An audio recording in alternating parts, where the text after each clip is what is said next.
Perkenalkan, nama saya Nurhaliza Syahrul dengan NIM 22 Baik, di sini saya akan menjabarkan hasil materi saya yaitu mengenai heterogenitas dalam manajemen laba perusahaan tercatat yang mengikuti standar pelaporan keuangan internasional konvergensi pengalaman negara berkembang.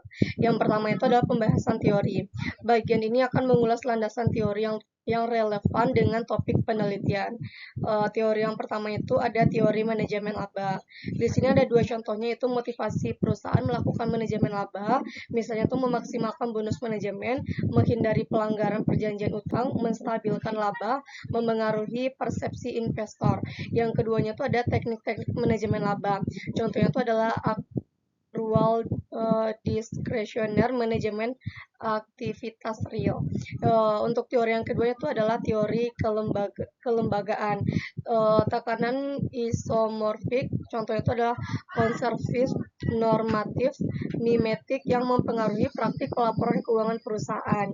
Yang keduanya itu bagaimana lingkungan kelembagaan di negara berkembang, misalnya itu kualitas penegakan hukum, perlindungan investor, budaya akuntansi dapat memengaruhi insentif dan kemampuan manajemen untuk melakukan manajemen laba. Untuk teori yang ketiga itu adalah teori sinyal.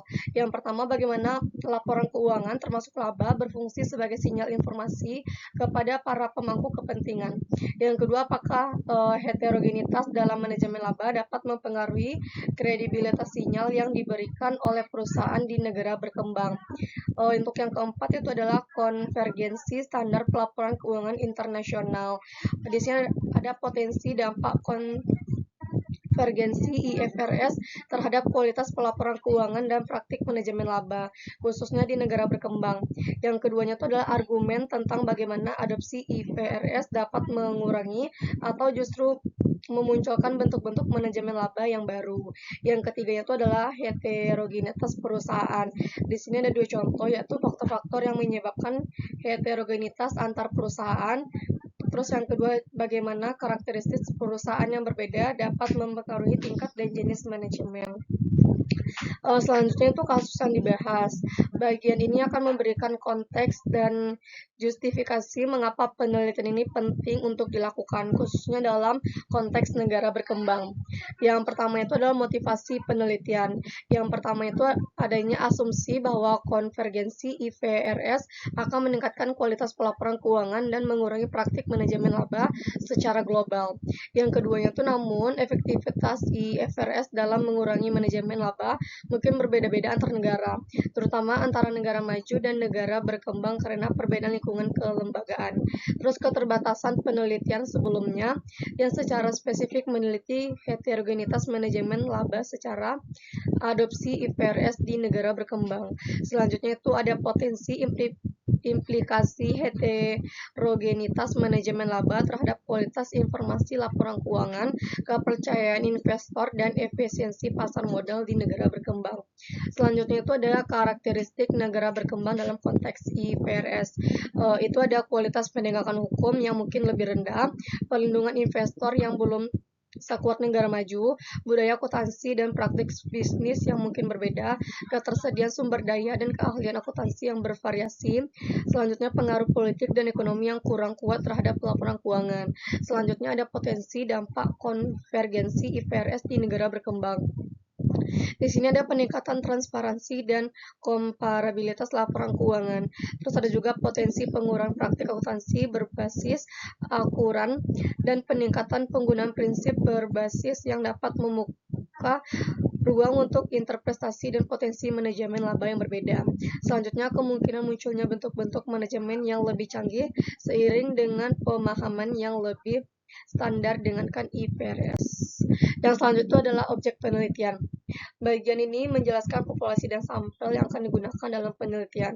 Populasinya itu seluruh perusahaan mencatat atau terbuka publik di suatu atau beberapa negara berkembang yang telah mengadopsi atau melakukan konvergensi signifikan terhadap standar pelaporan keuangan internasional. Terus yang kedua, sampel penelitian. Pemilihan sampel dapat dilakukan dengan metode purposive sampling berdasarkan kriteria tertentu. Misalnya perusahaan yang telah menerapkan IFRS selama periode waktu tertentu